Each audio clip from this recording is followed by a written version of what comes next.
Palavra da Verdade, com Hernandes Dias Lopes. Abra sua Bíblia comigo, por favor, no texto de Filipenses. Filipenses capítulo 4.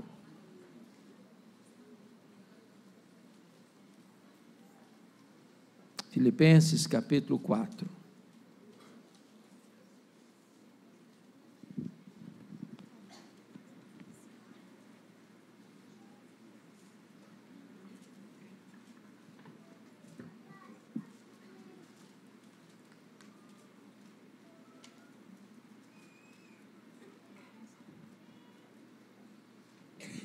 Eu vou ler apenas o verso 4. Acho que todos nós conhecemos de cor esse texto. Alegrai-vos sempre no Senhor. Outra vez digo, alegrai-vos. Toda a igreja comigo. Alegrai-vos sempre no Senhor. Outra vez digo, alegrai-vos. Amém. Bom, eu quero começar pedindo licença a você para lhe fazer uma pergunta. Na verdade, uma pergunta pessoal. E eu sei que vocês não gostam de perguntas pessoais. Na verdade, nós não gostamos de perguntas pessoais. Porque toda pergunta pessoal invade a nossa privacidade. Toda pergunta pessoal nos põe contra a parede. E nós não gostamos que ninguém invada a nossa vida sem pedir licença. Então, vou lhe fazer essa pergunta como se nós estivéssemos numa conversa bem particular. E a pergunta é esta: você é uma pessoa feliz? Você é uma pessoa feliz?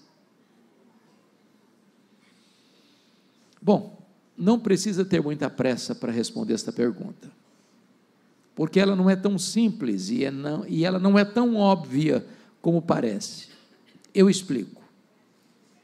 Em 1991, nós fomos na missão Quacisabanto, na África do Sul, onde aconteceu um grande avivamento nos idos de 1966. E uma pessoa que nos acompanhava fez uma pergunta à esposa de um missionário daquela missão: você é submissa ao seu marido? A mulher deu uma resposta inteligentíssima. Ela respondeu assim: eu posso lhe garantir que meu marido me ama, mas se eu sou submissa a ele ou não, essa pergunta não tem que ser feita a mim, tem que ser feita a ele. E eu gostei da resposta.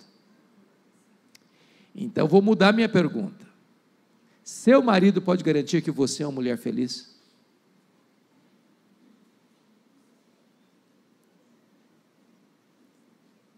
Sua mulher pode garantir que você é um homem feliz?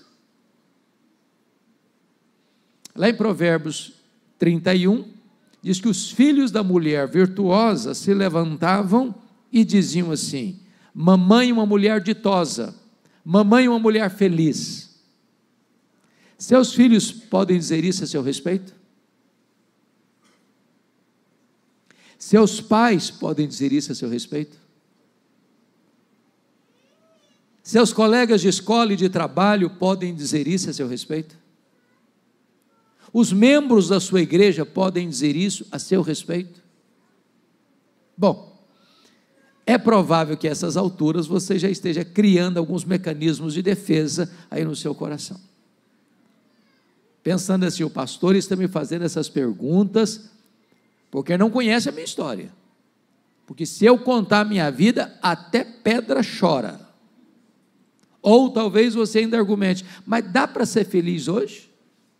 Com tanta guerra, tanto terrorismo, tanta violência, tanta maldade, tanta corrupção, tanta devassidão moral, dá para ser feliz hoje? E quando eu penso nisso, vem à minha mente que Paulo escreveu esse texto, não hospedado num hotel 5 estrelas em Roma. Paulo escreve esse texto preso, algemado, acusado injustamente pelos seus irmãos, os judeus. E ele escreve, apesar dessa circunstância cinzenta e carrancuda, assim: alegrai-vos sempre no Senhor. Outra vez digo, alegrai-vos. Ensinando-nos aqui 3 coisas. Primeiro, a alegria não é uma mera sugestão ou possibilidade para você. A alegria é uma ordem absoluta de Deus para você. A alegria aqui não é substantivo, a alegria aqui é verbo, e verbo no imperativo. Você e eu não temos o direito de sermos uma pessoa triste, porque ser uma pessoa triste é um pecado. É um pecado de desobediência a uma ordem expressa de Deus. Isso porque o evangelho que nos alcançou é boa nova de grande alegria. O reino de Deus que está dentro de nós é alegria no Espírito Santo. O fruto do Espírito é alegria. A ordem de Deus é alegrai-vos, e a alegria do Senhor é a nossa força.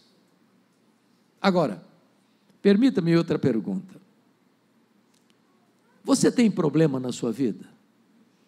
Ou só eu que tenho na minha? De vez em quando alguém fica doente na sua família também, ou só na minha que fica? De vez em quando a grana fica curta também, ou de vez em sempre? Quando Paulo diz assim, alegrai-vos sempre, o que ele está querendo dizer? Que a alegria do cristão não depende de circunstância, é ultra circunstancial. Porque estar feliz quando está tudo bem, até o ateu consegue. O grande desafio é ser uma pessoa feliz, apesar das adversidades da vida. Preste atenção que eu não perguntei para você se você está feliz. Eu não fiz essa pergunta. Eu perguntei se você é feliz. Porque estar é uma situação conjuntural, passageira, circunstancial. Mas ser é a essência de quem você é. Eu explico. Eu acho que todos vocês conhecem a história do Dr. Horatio Spafford, um rico advogado de Chicago, viveu no século XIX, que foi levado a Cristo pela instrumentalidade de Dwight Lyman Moody. Dr. Horatio Spafford tinha 5 filhos, 4 moças e um menino caçula. Ele passou por um revés muito grande na vida, quando o seu filho caçula morreu. Se não bastasse essa tragédia, quando Moody fazia uma campanha de avivamento em Chicago, estado de Illinois, houve um grande incêndio, milhares de prédios e casas destruídos, centenas de pessoas mortas. Dr. Horatio Spafford perdeu grande parte da sua fortuna naquele incêndio. Sabendo que Moody estava fazendo uma campanha evangelística na Inglaterra, sendo ele amigo pessoal de Moody, resolve viajar com a esposa e as 4 filhas para encontrar Moody na Inglaterra. Na véspera da viagem, ele não consegue viajar com a esposa. Precisou ficar em Chicago. Então ele enviou a sua esposa e as 4 filhas de Chicago para Nova York, onde elas pegaram um navio rumo à Inglaterra. Aquele navio naufragou. 192 pessoas morreram. A sua esposa mandou-lhe um telegrama: salva, porém só. As 4 filhas morreram naquele naufrágio. Ele pega um navio para ir ao encontro da esposa e pede ao comandante para mostrar para ele o local do acidente. E enquanto ele viu o local onde as suas filhas foram engolidas pela fúria das águas, o Deus que inspira canções de louvor nas noites escuras colocou no coração dele uma música, e ele a escreveu. E só escreveu esta em toda a sua vida, mas é mundialmente conhecida. Se paz a mais doce me deres gozar, se dor a mais forte sofrer, ó, seja onde for, tu me fazes saber que feliz com Jesus sempre sou feliz com Jesus, meu Senhor. O estribilho dessa música no original é It's well with my soul, it's well with my soul. Está tudo bem com a minha alma, está tudo bem com a minha alma. É claro que um pai que recebe a notícia de que suas 4 filhas morreram, não está feliz, não está feliz. Mas se ele tem Jesus, ele é feliz. Sabem por quê? Porque a felicidade do cristão não é um sentimento. A felicidade do cristão não é uma emoção. A felicidade do cristão não é apenas presença de coisas boas, nem apenas ausência de coisas ruins. A felicidade do cristão é uma pessoa. A felicidade do cristão é Jesus. Se você tem Jesus, você é uma pessoa feliz. Se você não tem Jesus, você pode até ter momentos felizes, mas a felicidade só Jesus pode dar. Então a alegria do cristão ela é imperativa, ela é ultra circunstancial e ela é cristocêntrica. Agora, não é preciso ser um grande entendedor da alma humana para perceber que não todos os crentes, salvos pela graça, estão desfrutando desta alegria, que Pedro chamou de indizível e cheia de glória. Às vezes há uma aura de tristeza em nosso semblante. Às vezes a tristeza marca o nosso rosto. Às vezes a cidadela da nossa alma é saqueada e a nossa alegria é roubada. E a grande pergunta é: quais são esses ladrões que estão roubando a nossa alegria? Esta carta é a carta da alegria. E em cada capítulo desta carta, Paulo menciona um ladrão diferente da alegria. Quais são esses ladrões? Com a sua Bíblia aberta comigo em Filipenses, vamos dar uma olhadinha nesses ladrões. Em primeiro lugar, no capítulo 1, versículo 12, Paulo diz assim: meus irmãos, eu quero ainda cientificar-vos de que as coisas que me aconteceram têm antes contribuído para o progresso do Evangelho. Preste atenção às coisas que me aconteceram, às coisas que me têm acontecido. As coisas que nos acontecem são as circunstâncias da vida. E as circunstâncias da vida são o primeiro ladrão da alegria. Sabem por quê? Porque as circunstâncias acontecem com você querendo você ou não, gostando você ou não, planejando você ou não. As circunstâncias acontecem ao arrepio da sua vontade, à revelia do seu querer.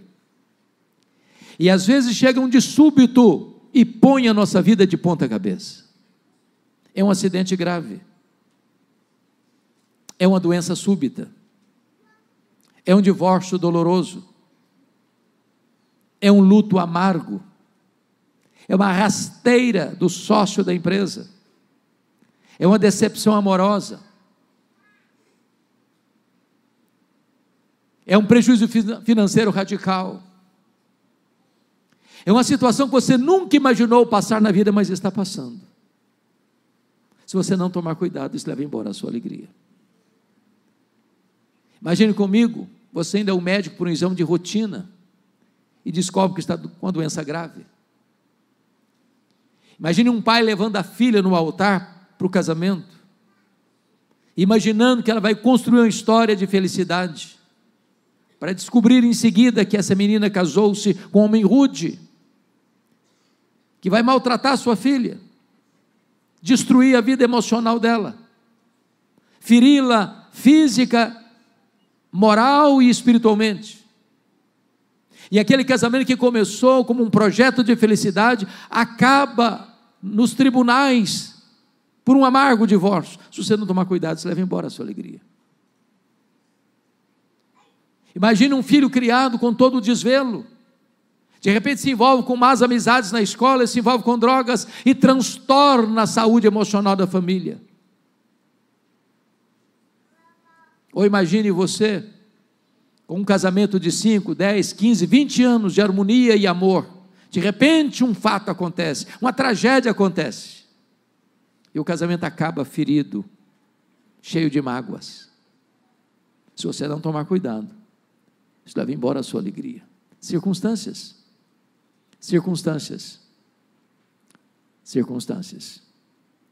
Quando Paulo diz, eu quero que vocês saibam que as coisas que me aconteceram, não roubaram a minha alegria, mas contribuíram para o progresso do Evangelho, eu preciso perguntar para Paulo, do que você está falando, Paulo? Que circunstâncias são essas? O que aconteceu com você? E ele poderia resumir para nós assim, olha, eu fui perseguido em Damasco, eu fui rejeitado em Jerusalém, eu fui esquecido em Tarso, eu fui apedrejado em Listra, eu fui açoitado em Filipos, eu fui escorraçado de Tessalônica, eu fui enxotado de Bereia, eu fui chamado de tagarela em Atenas, eu fui chamado de impostor em Corinto, eu enfrentei feras em Éfeso, eu fui preso em Jerusalém, eu fui acusado em Cesareia, eu enfrentei um naufrágio para Roma, eu fui picado por uma cobra em Malta, eu cheguei em Roma preso e algemado, mas eu quero que vocês saibam que as coisas que me aconteceram têm antes contribuído para o progresso do Evangelho. Isso eu não creio em acaso, isso eu não creio em sorte, isso eu não creio em azar, isso eu não creio em determinismo cego, esse homem não crê em misticismo, esse homem não crê em olho gordo, esse homem não crê em macumba para crente, esse homem sabe que a mão de Deus dirige o seu destino. Porque ele estava preso em Roma, diz ele, 3 coisas aconteceram. Primeiro, as igrejas foram mais encorajadas a pregar. Quando viram Paulo preso, trabalhando mais que eles, estavam livres, eles se mexeram. Porque Paulo entende uma coisa, quando ele estava preso, só tinha mudado o campo missionário, ele era embaixador em cadeias, ele era um prisioneiro de Cristo. Segundo, porque Paulo estava preso, diz ele, toda a guarda pretoriana tomou conhecimento das minhas cadeias em Cristo. E o que era a guarda pretoriana? Era a guarda de elite do imperador, eram 16 mil soldados da mais alta patente do império. Se Paulo estivesse solto, certamente eu jamais teria alcançado a elite militar de Roma. Nero não sabia, mas Deus o constituiu em presidente das missões estrangeiras do império, porque botou lá dentro da sua casa o maior evangelista daquele tempo, e diante dele seu auditório. Porque ele era um cidadão romano e prisioneiro de César, tinha que ter um soldado da guarda pretoriana algemado com ele todo dia, 3 turnos por dia, em rodízio. E o que Paulo fez? Evangelho neles, o cara não podia nem fugir, porque estava algemado com ele. Ao final de 2 anos, toda a guarda pretoriana estava evangelizada, e Paulo escreve no capítulo 4, 22, de Roma, os santos vos saúdam, especialmente os da casa de César. Eu chamo isso de conspiração divina, porque Paulo estava preso, ele não podia viajar. O que ele fez? Começou a escrever cartas, as cartas da primeira prisão, Efésios, Filipenses, Colossenses, Filemão. Se Paulo estivesse solto, talvez nós não teríamos essas joias preciosas da nossa Bíblia. Tem hora que você olha para a sua vida e parece que está tudo de ponta cabeça, as coisas estão transtornadas, você fez um plano e parece que está acontecendo tudo o contrário, mas nessas horas Deus pode estar escrevendo o capítulo mais importante da sua história. Então olhe para as circunstâncias da vida na perspectiva da soberania de Deus, do contrário, as circunstâncias podem roubar a sua alegria. Olhe para as circunstâncias da vida na perspectiva do controle de Deus, para que você possa dizer, sabemos que todas as coisas cooperam para o bem daqueles que amam a Deus, daqueles que são chamados segundo o seu propósito. Vamos ao segundo ladrão da alegria, confira aí comigo, o capítulo 2, versos 3 a 5. Paulo diz assim, nada façais por partidarismo ou vanglória, mas por humildade, considerando cada um outro superior a si mesmo. Não tenha em vista o que é propriamente seu, senão também cada qual o que é dos outros. Tende em vós o mesmo sentimento que houve também em Cristo Jesus. O segundo ladrão da alegria são as pessoas. E eu preciso admitir que nós sofremos mais por causa de gente do que por causa de coisas. As pessoas nos fazem sofrer mais do que as circunstâncias. Sabem por quê? Porque as pessoas nos decepcionam. E nós decepcionamos as pessoas. Nós não somos uma pessoa perfeita. Nós não viemos de uma família perfeita. Nós não nos casamos com uma pessoa perfeita. Nós não temos filhos perfeitos. Nós não temos amigos perfeitos. Nós não temos irmãos perfeitos. Nós não frequentamos uma igreja perfeita. Logo, mais hoje ou mais amanhã, vamos ter motivos de queixa uns contra os outros. É por isso que é impossível ter uma vida saudável, um casamento saudável, uma família saudável, uma igreja saudável, sem o exercício do perdão. O perdão não é uma mera possibilidade na vida cristã, é uma ordem de Deus, absoluta. O Senhor Jesus Cristo foi tão categórico sobre esse assunto, a ponto de dizer que se você não perdoa, você não pode orar, suas orações são interrompidas. Aliás, apóstolo Pedro diz que se você não tratar sua mulher com dignidade, as suas orações são interrompidas. Se você não perdoar, você não pode trazer a sua oferta ao altar. Se você não perdoar, você não pode ser perdoado. Se você não perdoar, você entrega aos verdugos da consciência, aos flageladores da alma. Se você não perdoar, você não tem paz. Agora, perdão é uma questão de bom senso. Bom senso. Porque se você guardar mágoa no seu coração, você vai se autodestruir. Porque guardar mágoa é autofagia. Se você guardar mágoa de alguém, esse alguém vai botar um cabresto em você, vai controlar sua mente.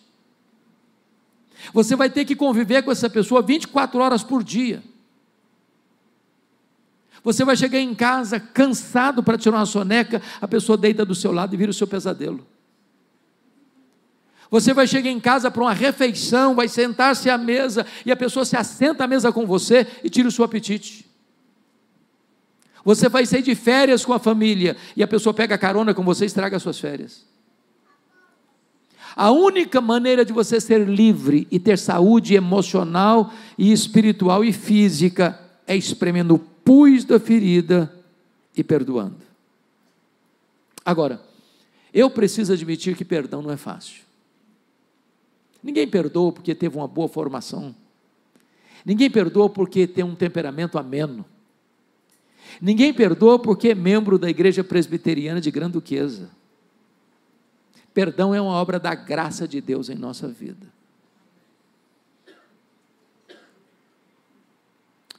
Eu já passei por muitas dores na vida, mas talvez, pastor Ricardo, a dor mais aguda que eu já senti, eu não sei se eu já disse isso aqui nessa igreja, foi no dia 2 de agosto de 1982, eu estava começando o meu pastorado em Bragança Paulista.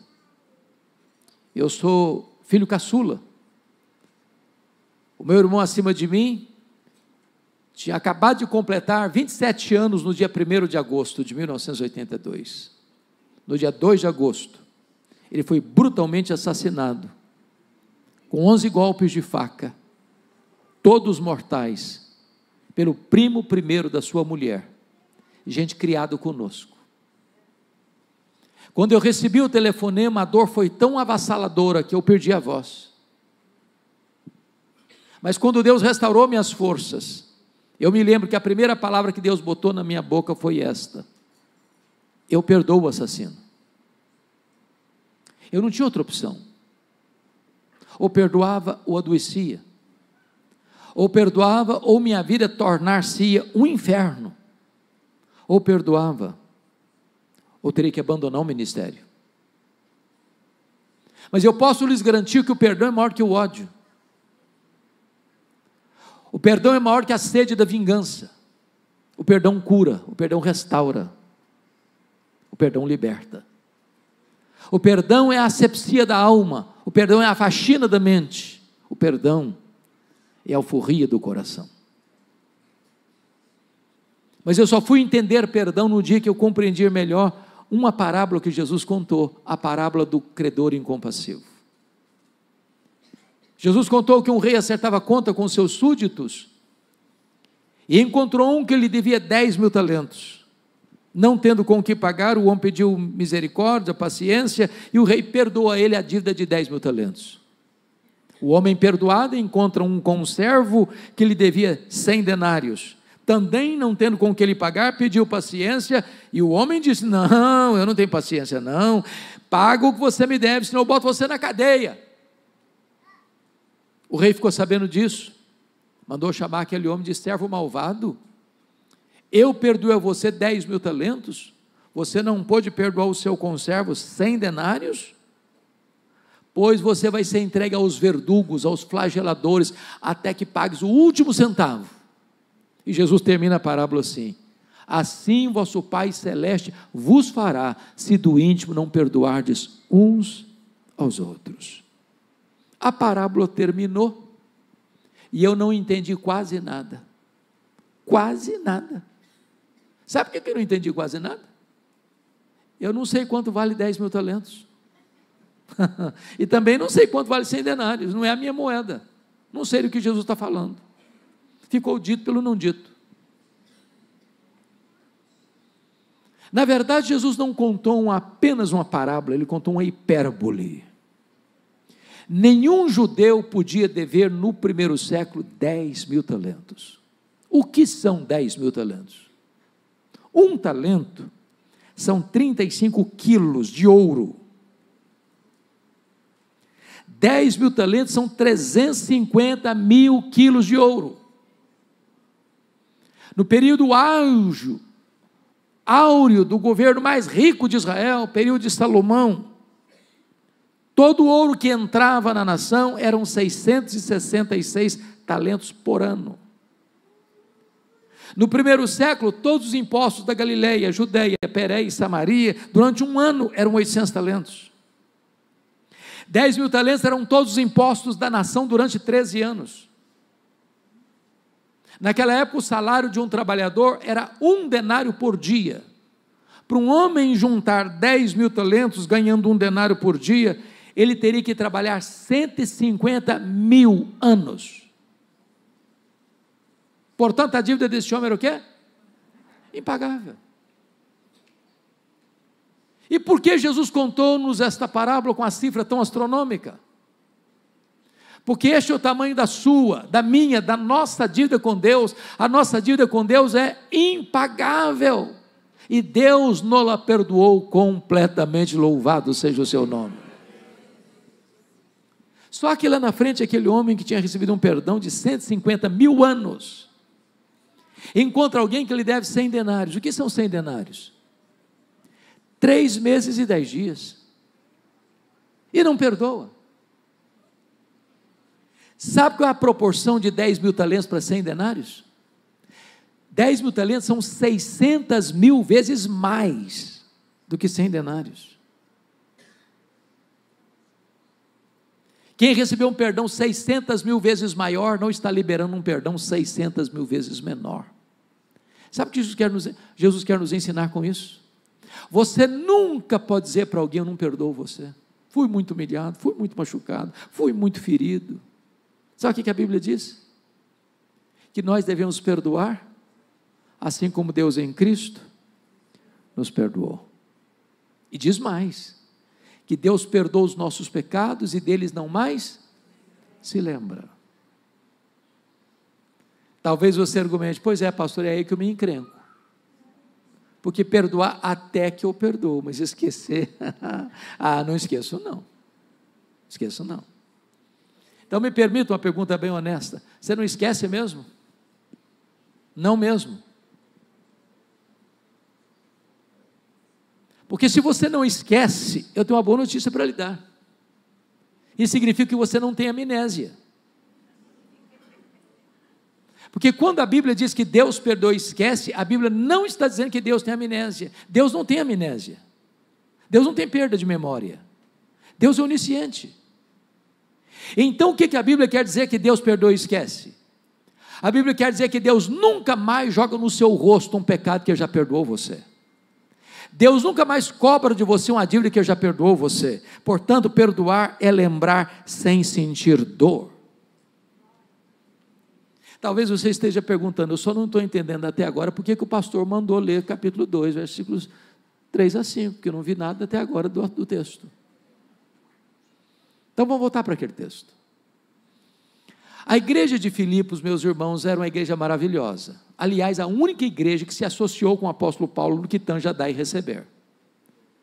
Para vocês terem uma ideia, quando Paulo estava plantando a igreja de Tessalônica, a igreja de Filipos mandou ajuda para Paulo 2 vezes. Quando Paulo era pastor da igreja de Corinto, preste atenção, Corinto é uma região rica e Filipos, na Macedônia, é uma região pobre. A igreja de Corinto era pão dura, mão de vaca, não pagava o salário do Paulo. A igreja de Filipos é que ajudou Paulo para ser pastor da igreja de Corinto. Quando Paulo estava passando dificuldades em Roma, a igreja de Corinto, a igreja de Filipos, mandou ajuda para Paulo. Missionária, cooperadora, portas para fora, uma bênção. Agora, portas para dentro, o pau quebrava. Irmãos, pasmem vocês, até as mulheres da igreja estavam brigando. Alguém já disse que quando as mulheres da igreja começam a brigar, porque a coisa está feia mesmo. 2 irmãs da igreja, 2 líderes, Evode e Síndique, batendo cabeça, não conversavam mais, não se entendiam mais. Se uma sentava do lado de cá, a outra sentava do lado de lá. Se uma frequentava a reunião de oração na terça-feira, nesse dia a outra não vinha. Paulo diz, minhas irmãs, pensem em concordimento no Senhor. Tinha gente na igreja de Filipos que trabalhava desde que ele aparecesse. Vanglória. Tinha gente que até trabalhava, mas desde que o grupinho dele aparecesse, partidarismo.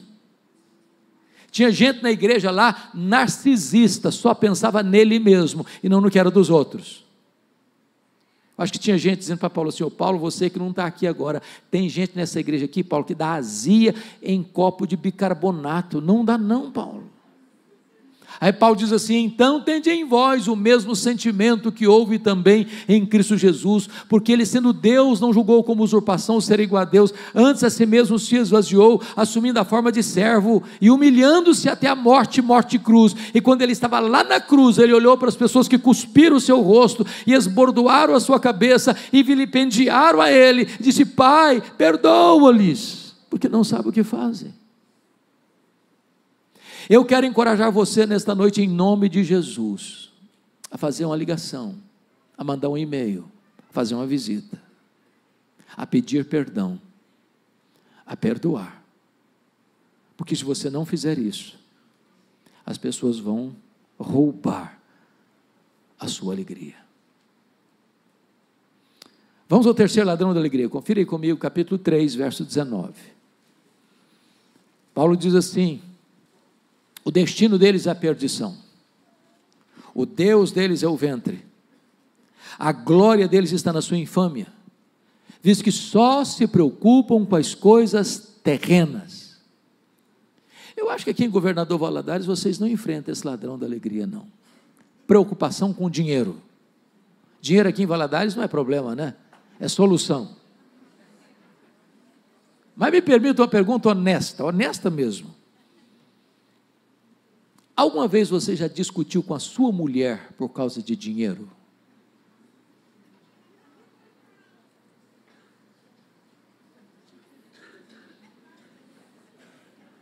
Alguma vez você já discutiu com o seu marido por causa de dinheiro?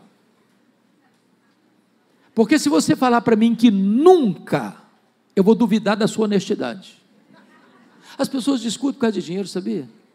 Porque tem muito dinheiro, porque tem pouco dinheiro, porque não tem dinheiro nenhum, mas sempre discute. O dinheiro é o maior pomo de discussão na família contemporânea. O grande problema é que algumas pessoas só se preocupam com as coisas terrenas. Levanta de madrugada, vai dormir tarde, come penosamente o pão que granjeiam, não tem tempo para Deus, não tem tempo para o cônjuge, não tem tempo para os filhos, não tem tempo para a família, não tem tempo para a igreja, não tem tempo sequer para si mesmo, porque só se preocupam com as coisas terrenas. Meus irmãos, o dinheiro é mais do que uma moeda, o dinheiro é uma entidade, o dinheiro é um ídolo, o dinheiro é mamon, e por amor ao dinheiro tem gente que casa, tem gente que descasa. Por amor ao dinheiro tem gente que corrompe, tem gente que é corrompida. Por amor ao dinheiro tem gente que mata, tem gente que morre. Por amor ao dinheiro tem gente que vende alma para o diabo, para ficar rica, que só se preocupam com as coisas terrenas. Aliás, a única entidade que Jesus chamou de Senhor não foi César, não foi nem o diabo, foi dinheiro. Ele diz: ninguém pode servir a dois senhores, a Deus e as riquezas. Só se preocupam com as coisas terrenas. O Dr. Toncini, no seu livro O Lado Oculto da Globalização, disse que nós vivemos hoje a realidade da economia global. E é verdade, nós vivemos o globalismo hoje, inclusive na economia. Dá um tremor lá na Bolsa de Nova York, de Singapura, você sente o efeito agora e aqui no seu bolso, imediatamente. Nessa economia global, diz ele, mais de 50% da riqueza do planeta está nas mãos de pouco mais de 100 empresas particulares. Por exemplo, há empresas mais ricas do que países. A Toyota é mais rica do que a África do Sul. A GM é mais rica do que a Noruega. O Walmart é mais rico do que dezenas e dezenas de países. E nesta economia global, a empresa quer mais do seu tempo e mais do seu dinheiro. Se você vai se arrebentar todo, se a sua família vai acabar, não importa, essa máquina tem que girar. E para essa máquina girar, você vai ter que consumir mais, e nós entramos de cabeça no consumismo. Por exemplo, na década de 50, nós consumíamos 5 vezes menos que consumimos hoje. Não éramos menos felizes por isso. Na década de 70, 70% das famílias dependiam apenas de uma renda para se manter. Hoje, mais de 70% das famílias dependem de 2 rendas para manter o mesmo padrão. Ou seja, o luxo do ontem tornou-se necessidade do hoje. Eu já vi coisas esquisitas, talvez vocês também. Eu já vi um menino que não aprendeu ainda a falar papai e mamãe, ganhar um telefone celular top de linha. Vocês não viram já? Eu não sou referência não, porque fui criado na roça, pé no chão. Que me lembre, eu só tive um brinquedo comprado em loja, um carrinho de plástico de 5ª categoria. O que eu posso lhes garantir é que eu sobrevivi, e nem fiquei traumatizado com isso. Hoje, via de regra, quando uma criança nasce, ela já tem mais brinquedo que consegue brincar na vida inteira. Hoje você dá um brinquedo para uma criança, ela brinca longas 2 horas e quer outro. E se você não der, ela entra em crise emocional, tem que levar para o psicólogo. Eu tenho um amigo que tem 3 mulheres.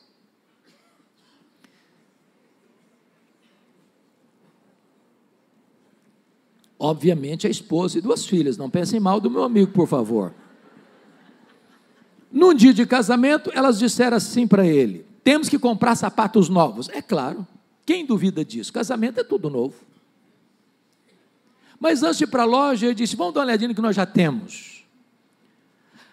Abriu um closet, contou 151 pares de sapatos. Tinha que comprar mais. Consumismo. Então vou lhe dar uma definição de consumismo. Consumismo é quando você compra o que você não precisa, às vezes com dinheiro que você não tem, para impressionar pessoas que você não conhece. Porque algumas pessoas só se preocupam com as coisas terrenas. O primeiro bilionário do mundo foi John Rockefeller. Ele disse assim: o homem mais pobre que eu conheço é o homem que só tem dinheiro. E disse mais: a pessoa mais feliz que eu conheci chegava em casa cheirando graxa. comeu um bom prato de arroz com feijão e dormiu a noite toda bem dormida. Quando Rockefeller morreu, um curioso foi ao cemitério para perguntar para o contador dele qual tinha sido a fortuna que ele tinha granjeado. Conseguiu. Chegou lá e perguntou para o contador: e aí, cara, me conta, quanto o doutor John Rockefeller deixou? O contador, muito surpreso, perguntou: você não sabe? Não, me conta. Rapaz, ele deixou tudo, ele não levou nem um centavo. Não tem gaveta em caixão, nem caminhão de mudança e enterro. Você não trouxe nada e você não vai levar nada. Agora, o amor o dinheiro não é problema não, viu gente? Dinheiro é uma bênção. Dinheiro é uma bênção. Agora, o amor do dinheiro é raiz de todos os males. Muita gente, por causa dessa cobiça, desviou da fé, atormentou a si mesmo com muitos flagelos, mas a Bíblia diz que a piedade com contentamento é grande fonte de lucro. A Bíblia diz: a vida de um homem não consiste na abundância de bens que ele possui. A Bíblia diz: se a sua riqueza está prosperando, não ponha nela o seu coração. A Bíblia diz: quem ama o dinheiro nunca dele vai satisfazer. Sabe por quê? Felicidade o dinheiro não oferece, segurança o dinheiro não oferece, porque felicidade só Jesus, só Jesus, só Jesus pode oferecer para você. Vamos ao último ladrão da alegria, capítulo 4, versos 6 e 7, confira aí comigo. Paulo diz assim: não andeis ansiosos de coisa alguma, em tudo, porém, sejam conhecidas diante de Deus as vossas petições, pela oração e pela súplica, com ações de graças. E a paz de Deus, que excede todo entendimento, guardará o vosso coração e a vossa mente em Cristo Jesus. Bom, o quarto ladrão da alegria é a ansiedade. Me permita uma pergunta: você conhece alguma pessoa ansiosa? Conhece? Já viu alguma pessoa ansiosa hoje? Já viu? Tem certeza? Você se olhou no espelho antes de vir para cá? Você é da equipe de gente que fica roendo as unhas? Vai fazer uma prova, um exame, um concurso, dá um suador na mão e um apagão na cabeça? O problema está vindo lá na China, de repente já está batendo na porta da sua casa? Ou daquele tipo de gente que quando não tem um problema, você cria um que não sabe viver sem problema? A ansiedade é o mal dessa geração, segundo o Dr. Rollo May. Pasmem vocês, tem crianças aqui no auditório, até as crianças estão ficando ansiosas hoje. Hollywood fez uma pesquisa sobre isso, e descobriu que as crianças estão ansiosas porque elas gostam de filmes, de brinquedos e de jogos de ação. Eu lhe garanto, se você assistir toda a programação da televisão brasileira, programação infantil, você não dorme de noite com a luz apagada. Eu gosto muito de brincar com as crianças, sempre gostei. Um dia eu chego em Vitória, pastor Ricardo, tinha uma criança brincando. Sim, tranquilo, lá no canto dela. Eu fui me aproximando bem devagarzinho e disse assim: filha, que vidona, hein? Ela voltou-se brava para mim e disse: o senhor é que pensa. A tadinha estava estressada. Ansiedade. Sabe o que significa a palavra ansiedade no grego? Estrangulamento. Apertar o pescoço. Tira o oxigênio.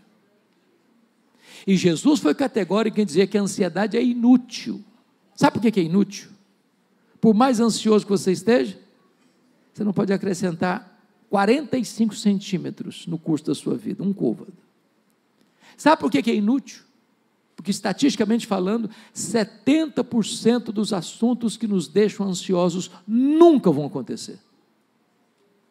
Então a gente sofre antecipadamente, sofre desnecessariamente, e se vier a acontecer, vai sofrer duas vezes, já sem forças para enfrentar o problema.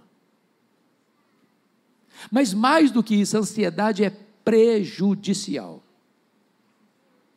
Porque o que é ansiedade? Alguém já definiu da seguinte maneira: depressão é excesso de passado. Estresse é excesso de presente. Ansiedade é excesso de futuro. Alguém já disse que a ansiedade é você ser crucificado entre dois ladrões: a culpa do passado e a preocupação do futuro. Então, o que é ansiedade? É você antecipar um problema e sofrer por ele, como se já estivesse acontecendo. E às vezes esse problema não vai sequer acontecer, pelo menos no tempo que você está achando que vai acontecer. Eu fui seminarista em Campinas nos idos de 78, 81. E um dia eu levantei de madrugada para beber água, porque tinha um bebedouro no final do corredor. E eu saí de pé por pé para não acordar ninguém. E de repente eu estou passando em frente ao quarto de um colega, a porta aberta. E eu olho, ele estava chorando, mas chorando convulsivamente. E eu entrei apressadamente e perguntei: o que aconteceu? Morreu alguém na sua família? E ele, solução, disse: eu estou com medo da minha mãe morrer. Eu falei: em qual hospital que ela está? Qual o problema dela? Ele disse: não, ela não está doente não, eu só estou com medo de morrer um dia. Eu falei: rapaz, mas deixa sua mãe viver, homem. Tem mais de 40 anos isso, a mulher está viva até hoje. Ansiedade. Pior do que esse aí, pastor Ricardo, foi uma mulher que entrou no meu gabinete pastoral com uma criança, uma menininha de 3 meses no colo, 3 anos no colo, e a mãe chorando, não era criança não, a mãe chorando muito. Quando ela acalmou, eu disse: mãe, o que houve? O que está acontecendo? Me conta. Ela respondeu: eu estou com medo da minha filha crescer e não casar. Eu falei: mas deixa a sua filha crescer primeiro, ué. O que é isso? Ansiedade. Deixa eu fazer uma pergunta para vocês: tem remédio para a ansiedade? Tem na farmácia? É injetável? É em comprimido? Como é que resolve a ansiedade? Passando um concurso público? Dobrando o salário? Se tornando o CEO da empresa? Saindo para as férias num paraíso? Passando um final de semana no spa? Qual o remédio? O apóstolo Paulo dá a receita: não andeis ansiosos. O que é coisa alguma? É coisa alguma, não precisa se legenda, não precisa.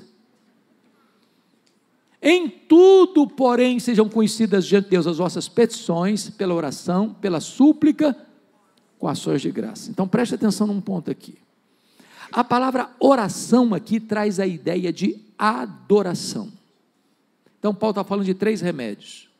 Você resolve a ansiedade quando você adora a Deus, quando você suplica a Deus e quando você dá graças a Deus. Agora, qual é a diferença de adorar a Deus e dar graças a Deus?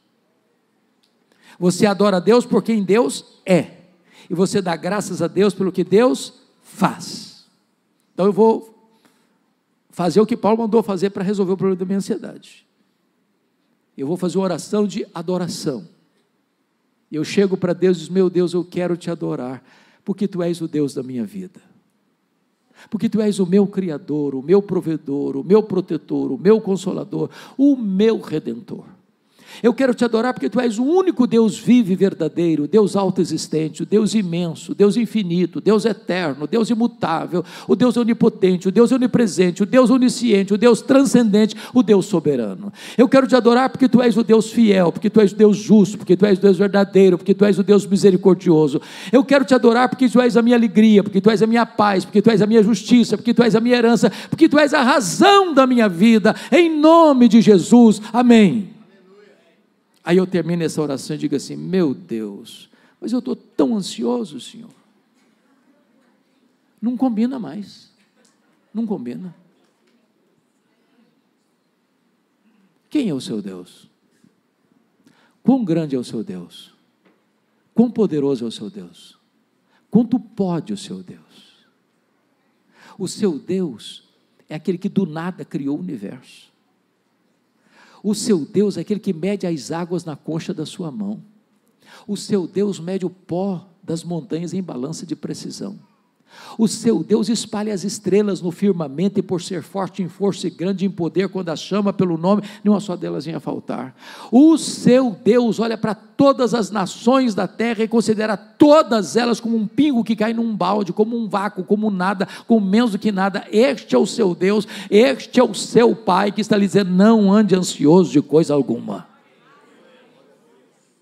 Mas você resolve o problema da ansiedade quando você chega para Deus. Ele é seu Pai, e você pode apresentar a Ele a sua necessidade. Ele conhece o seu nome, Ele conhece o seu endereço, Ele conhece o seu passado, Ele conhece o seu presente, Ele conhece o seu futuro, Ele conhece as suas lágrimas, Ele conhece os seus gemidos, Ele conhece as suas angústias, Ele sabe o que você está passando, Ele se importa com você. Você é a menina dos olhos de Deus, você é a herança de Deus, você é a delícia de Deus. Então ponha diante de Deus a sua dor, ponha diante de Deus a sua causa, põe o fardo da sua ansiedade aos pés do Senhor Jesus, porque Ele tem cuidado de você, e quando você confia a Ele os seus cuidados, Ele passa a tomar conta de você, e não haverá mais espaço para ansiedade no seu coração.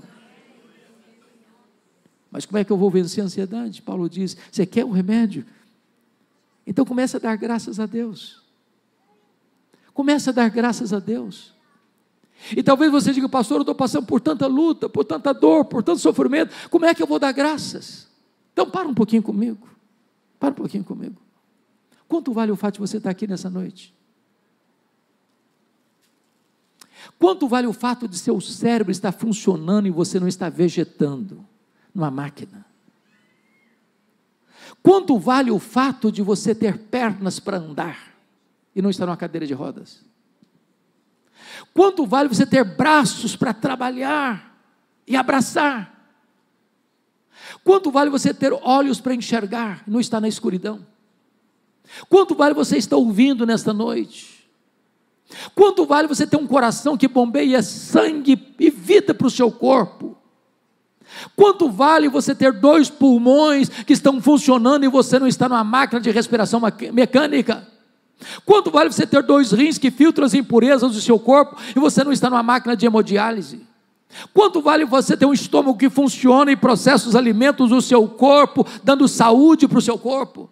Quanto vale você ter uma casa para morar? Quanto vale você ter uma cama para dormir? Quanto vale você ter uma mesa com pão com fartura? Quanto vale você ter um lar para receber você no final de um dia? Quanto vale você ter a igreja? Quanto vale você ter seu nome escrito no livro da vida? Quanto vale ter Jesus como seu Salvador e Senhor? Então pare de reclamar, pare de murmurar e comece a dar graças a Deus, e não haverá espaço mais para ansiedade no seu coração. É por isso que Paulo podia dizer de dentro de uma prisão: alegrai-vos sempre no Senhor. Outra vez digo, alegrai-vos. Eu quero terminar com 2 breves considerações. Certa feita eu fui ouvir um pregador muito reconhecido, e eu fui com muita expectativa no meu coração ouvi-lo. E aquele pregador disse o seguinte: meus irmãos, o projeto de Deus na nossa vida é nos fazer santos e não nos fazer felizes.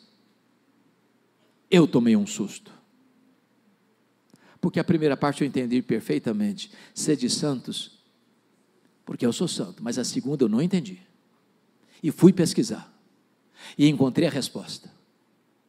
Eu acho que quem melhor entendeu isso foram os nossos irmãos puritanos da Inglaterra do século 17, quando eles perguntaram assim: qual é o fim principal do homem? E eles responderam: o fim principal do homem é glorificar a Deus e gozá-lo para sempre. Aí eu preciso concordar com o pastor batista John Piper, quando ele diz que o problema do homem não é a busca da felicidade, não é a busca do prazer, não é o hedonismo. O problema do homem é contentar-se com a felicidade pequena demais, terrena demais, limitada demais, quando Deus nos criou e nos salvou para a maior de todas as alegrias, de todas as felicidades, de amá-lo, de fruí-lo, de glorificá-lo, de contemplar sua face, porque é na presença de Deus que tem plenitude de alegria. Então eu quero dizer para você nesta noite, que Deus quer que você seja muito feliz, abundantemente feliz, maiusculamente feliz, superlativamente feliz, eternamente feliz. Alegrai-vos sempre no Senhor. Outra vez digo, alegrai-vos. Mas em último lugar, eu quero terminar pedindo licença a vocês para lhes fazer uma pergunta. Na verdade, uma pergunta pessoal. E eu sei que vocês não gostam de perguntas pessoais. Aliás, nós não gostamos de perguntas pessoais, porque toda pergunta pessoal invade a nossa privacidade. Toda pergunta pessoal nos põe contra a parede. E nós não gostamos que ninguém invada a nossa vida sem pedir licença. Mas vou lhe fazer essa pergunta como se nós estivéssemos numa conversa bem particular. E a pergunta é esta: você é uma pessoa feliz? Que Deus nos ajude nesta noite a dar essa resposta. Amém.